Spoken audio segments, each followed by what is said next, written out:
미연.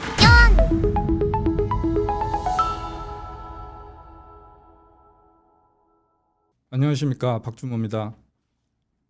이번에 20대 대선 이후의 정치 개혁에 대해서 말씀드리겠습니다. 먼저 20대 대선에서 승리로 이끄신, 대한민국을 세우고 이끌고 물려주신 모든 선배 어르신 분들께 감사드리고 수고 많으셨습니다. 그리고 승리를 해서 지금 대한민국 세력이 다시 정권을 탈환했고, 또 당선인은 중도 확장 통합 정치를 표방하고 있는 긍정적인 그런 결과를 보여주고 있습니다. 그러나 대한민국 세력의 정권 탈환과 승리가 끝까지 이어져서 국가 발전과 정치 개혁에 긍정적인 영향을 끼치면 좋겠지만, 그러나 이번 대선이 우리에게 남겨주는 숙제가 몇 가지 있습니다. 앞으로 향후에 남은 정치 일정들을 고려할 때 이 숙제들을 해결하지 않으면 이 승리를 유지하기 어렵다는 위험적인 요소들입니다. 첫째는 이번 대선은 사실은 민주국가에서는 보기 힘들 정도의 정치적 내전의 성격을 띠고 있습니다. 그래서 각 진영이 극한의 대립을 하는 정치적 내전의 상황이었고, 그런 상처가 아직 아물지 않았습니다. 그리고 이 상처가 치유될 가능성이 지금은 참 희박해 보입니다. 그래서 새로 정권을 잡은 당선인 측에서나 또 모든 국민들이 같이 정치적 내전의 상처를 치유하는 것이 숙제로 남아있다고 볼 수 있겠습니다. 그리고 두 번째 숙제는 박빙의 승리였다는 것. 박빙의 승리였다는 말은 기존의 한국 사회의 사회 헤게모니를 좌익 진보 진영에서 장악하고 있다. 이것이 단순히 득표율에서의 과반이냐 아니냐, 득표율 계산에도 영향을 미치겠지만, 그보다 더 근본적으로 사회의 헤게모니를 누가 장악하고 있느냐, 사회 헤게모니를 좌익 진보 진영에서 이미 장악하고 있다라는 사실을 인정해야 된다는 것이고요. 또 그 얘기는 결국 뭐냐면, 비록 우익 보수 진영에서 정치 권력을 탈환해서 정치 권력이 교체됐다고 하더라도 사회 권력은 그대로 남아 있다. 따라서 이 부분이 앞으로의 숙제다라고 말씀드릴 수 있고요. 그다음에 세 번째로는 정치적 내전의 상처를 치유하고 또 사회 권력의 헤게모니를 장악한 좌익으로부터 다시 헤게모니를 탈환하기 위해서는 정치공학이나 정치기술, 선거기술에 의존해서는 앞으로 한계가 있고요. 그보다는 우익이 진일보하는, 과거의 상처와 투쟁을 정반합의 진일보한 우익 진보 진영의 비전이 필요하다. 즉 우익이 진보를 향한 어떤 비전이 필요하다, 이렇게 볼 수 있겠습니다. 그리고 이러한 정치적 내전의 상태, 그리고 좌익의 헤게모니 장악, 또 우익이 어떤 진보적인 요청, 진보적인 동력을 수용하지 못하는 것의 원인은 무엇인가? 원인을 알아야만 처방이 나올 수 있겠죠. 우리가 정치개혁 방향을 논하는 것은 원인을 알아야만 올바른 방향을 제시할 수 있을 겁니다. 원인은 네 가지로 볼 수 있습니다. 첫째는 우익 보수 진영의 엘리트주의 귀족 정치, 그리고 두 번째는 사상의 빈곤, 세 번째는 공동체 규범의 빈곤, 공동체 규범의 혼란이죠. 그다음에 네 번째, 그로 인한 비전의 결여. 이렇게 네 가지로 볼 수 있겠습니다. 먼저 우익 보수 진영, 기존의 대한민국의 지배 엘리트 계급이었던 우익 보수 진영의 엘리트주의 귀족 정치가 첫 번째 원인인데요. 그것은 두 가지로 요약될 수 있습니다. 하나는 능력주의, 하나는 귀족주의죠. 능력주의는 과거 7, 80년대, 특히 70년대 근대화 성장기에는 매우 중요한 역할을 했고, 우리가 이만큼 살게 된 근본적인 동력이 되어 주었습니다. 그때는 엘리트 관료들, 그리고 엘리트 군인들이 위주가 돼서 우리나라의 성장을 국가 주도로 이끌었죠. 그것이 결코 잘못됐다는 뜻은 아닙니다. 과거의 성과가 있었던 걸 지금의 시각으로 비판하면 안 되죠. 그러나 지금 달라진 시대에 과거의 방법을 그대로 재현한다거나 고집한다거나 해도 안 되겠죠. 과거에는 이것이 굉장히 주요했고, 또 우리를 이만큼 잘 살게 하는데 큰 역할을 했습니다. 그런데 90년대 이후, 특히 21세기 들어서는 이 능력의 기준이 바뀌었습니다. 그리고 능력의 자원, 즉 실력의 자원이 대중에게로 많이 이동한 상태죠.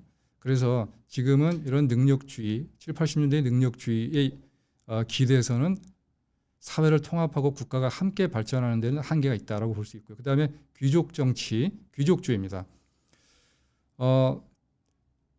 관료 출신들, 또 그리고 교수 출신, 또 그리고 고시 출신, 물론 법조 귀족들까지 합한 그런 엘리트 이너서클의 권력 카르텔화가 진행돼 왔고 사실 공고해졌다. 그래서 비록 여야가 싸우고 국회에서 정치 투쟁을 하지만 실제로 보면은 우리 평민 대중들의 입장에서 볼 때는 똑같은 이너서클의 귀족 정치 카르텔이다. 이렇게 볼 수 있다라는 것. 이 부분에 사실은 우익 보수 진영의 책임이 가장 큽니다. 이것은 그래서 우익 보수 진영이 앞으로 국민들에게 지금 노력하고 있는 것처럼 진짜 국민들만 보고 국민들과 소통하면서 가려면은 이 엘리트주의 귀족 정치 문화를 없애야 되고 이런 이미지 자체를 불식시켜야만 합니다.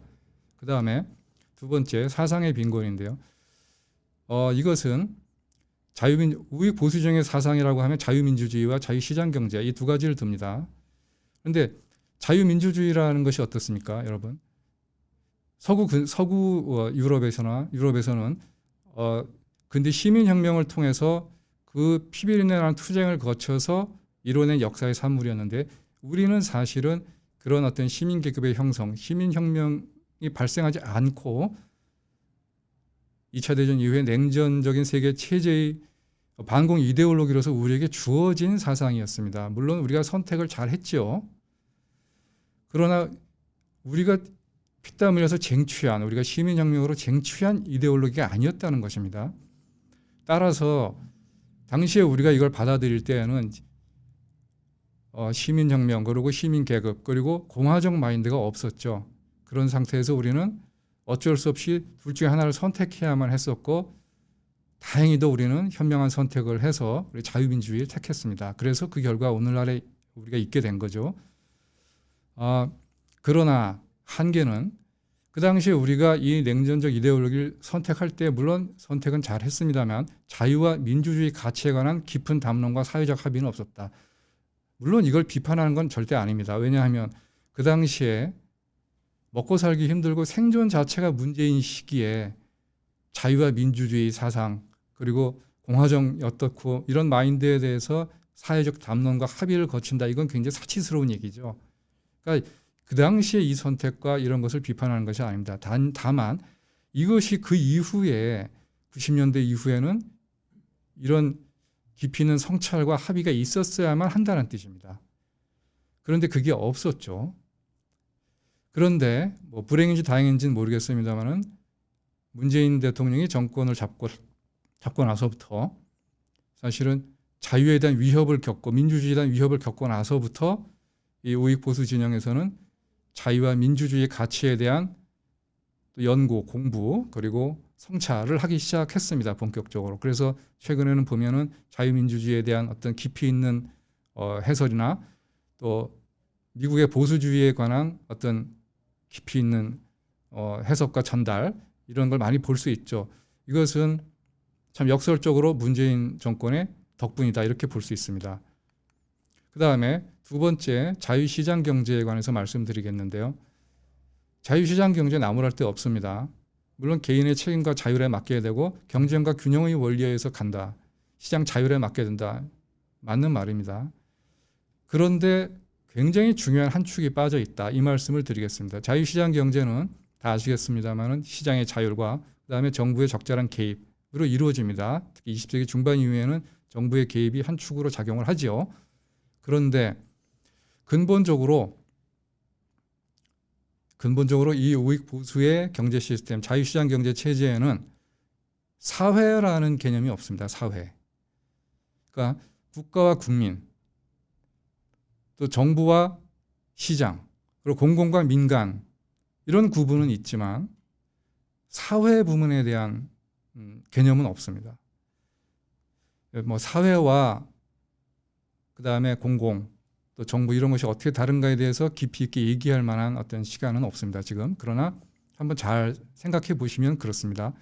그러니까 사회 부문이 없다라는 것은 결국 뭐냐면은 우익 보수 진영의 자유시장 경제 체제 그리고 그 이념에서는 국가와 국민의 도리, 정부와 시장의 원리, 그리고 공공과 민간이 해야 될 역할, 이런 것에 대한 규범은 아주 잘 정립이 돼 있고 또 확고하게 확신을 가지고 있는 반면에 점점 사회가 발전하고 다양화되면서 커져가는 이 사회 부문에 대한 사회 공동체에 관한 규범과 원칙은 정립되어 있지 않다라는 겁니다. 그래서 지금 그런데 반면에 좌익 진영은 이 사회 부문의 개념이 굉장히 강합니다. 그러니까 이 국가, 정부, 공공, 시장, 민간에 대한 규범과 이 사회에 대한 규범은 전혀 달라요. 그래서 이 사회 공동체의 규범이 소통, 공감, 배려입니다. 우익 보수 진영에 계신 분들은 아니 뭐가 다른 것이냐, 우리가 그렇게 소통하려고 하고 이렇게 공감하려고 하고 똑같은 걸 얘기하고 올바른 걸 얘기하는데 도저히 우리 아이들, 손자, 손녀들과는 말이 안 통한다. 그게 바로 이런 겁니다. 국가의 마인드, 국가와 국민, 정부와 시장, 공공과 민간의 마인드를 가지고 사회 공동체의 마인드를 가진 사람들과 대화를 하니까 똑같은 걸 얘기해도 말이 안 통하는 겁니다. 왜냐하면 원리와 그 부문의 작동 원리가 다르고 작동 원리가 다르니까 그것을 규율하는 규범 자체가 다른 겁니다. 자체가. 자유시장 경제는 경쟁과 균형 그리고 개인의 선택과 책임이죠. 그런데 사회 공동체 부문에서는 그게 아니라 협력과 공생입니다. 협력과 공존이에요. 규율 자체의 규범이 다른 겁니다. 그러니까 이 부분에 대한 오해가 있기 때문에 소통이 힘들어지는 겁니다. 그래서 한마디로 우익 보수 진영의 사상의 빈곤을 한마디로 얘기하자면은 좌익의 머리에는 국가가 없고 우익의 머리에는 사회가 없다, 이렇게 표현할 수 있겠습니다. 물론 이거는 굉장히 극단적으로 단순화시킨 겁니다. 대조하기 위해서. 그 다음에 세 번째 원인, 이 원인은 지금 아까 말씀드린 대로 사회 헤게모니를 좌익 진보 진영이 장악하게 된 원인, 그리고 우익이 사회 헤게모니를 상실하게 된 원인을 말씀드리고 있는 겁니다. 세 번째, 공동체 규범의 빈곤입니다. 좀 전에 사상의 빈곤에서 얘기했듯이 자유민주주의에 대해서 우리가 근본적인 가치에 대해서 추구하고 합의를 볼 수 있는 시간을 상실했다, 기회를 상실했다, 시간이 있었음에도 불구하고 하는 것과 그 다음에 자유시장 경제에서의 사회 공동체 규범에 대한 인식 부족, 이것이 사실은 공동체 규범의 혼란으로 나타나는 겁니다. 즉 뭐냐면은 우익 보수 진영의 자유민주주의와 자유시장 경제 체제의 규범과 그 다음에 사회 공동체를 기반으로 하는 좌익 진보 진영의 규범과 충돌하는 겁니다. 그러면은 두 진영의 규범이 충돌할 때 국민들은 어떻게 할까요? 규범이 혼란을 겪겠죠. 그 규범의 혼란을 겪어서 권위적인 규범이 사라져버린 상태가 지금 한국 사회입니다. 그래서 도저히 우익 보수 진영에 계신 여러분들, 또 연로하신 분들 생각할 때 도저히 말도 안 되는 말을 하고 젊은 애들이 말도 안 되는 행동을 한다, 도대체 이게 어떻게 된 일이냐라고 한탄하시는 경우를 많이 보는데요. 또 반면에 젊은 사람들 얘기를 들어보면 그냥 아예 말을 안 하는 것이 낫다라고 얘기를 합니다. 이건 뭐냐면 아까 말씀드린 사상의 빈곤 때문에 벌어지는 공동체 규범의 혼란 현상입니다. 우익은 국가와 국민, 공공과 시장에 대한 규범을 강조하는 데 반해서 좌익은 공동체 규범, 그런데 거기에 좌익 이데올로기가 들어간 이념적 사회 공동체 규범을 강조합니다. 그러니까 도저히 충돌하면서 공통점을 찾을 수가 없는 거죠. 더군다나 그나마 좌익 우익이 공통적으로 갖고 있는 우리 같은 민족이라는 것에서 기인하는 한민족 고유의 공통의 규범을 양쪽 다 공히 다 폐기했습니다. 전근대적이다, 비합리적이다, 비논리적이다, 촌스럽다 라는 이유로 폐기했습니다. 우리 공동체, 전통의 공동체 규범을 좌익 우익 공히 그렇습니다. 따라서 지금 현재 국가와 사회를 관통하는, 그리고 국가와 사회를 뛰어넘어서 우리 민족 전체를 아우르는 우리 민족 정서를 관통하는 규범이 현재 없다, 이렇게 볼 수 있습니다. 이것이 문제의 근본입니다.